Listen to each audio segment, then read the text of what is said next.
So, you want to cook the perfect steak, huh?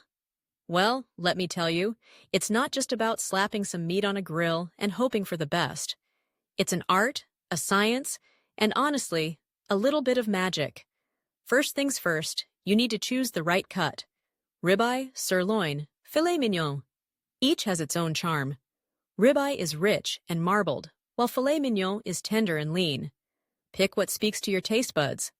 Now, once you've got your steak, let it come to room temperature. This is crucial.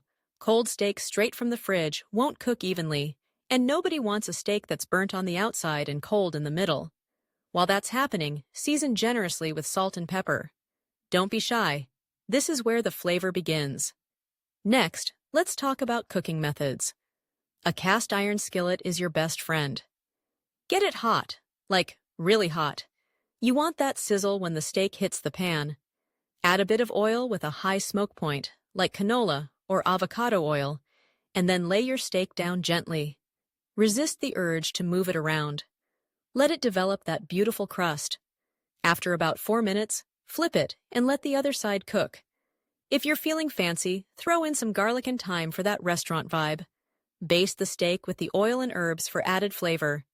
And don't forget to check the internal temperature. Aim for 130 degrees Fahrenheit for medium rare. Once it's done, let it rest for a few minutes. This allows the juices to redistribute.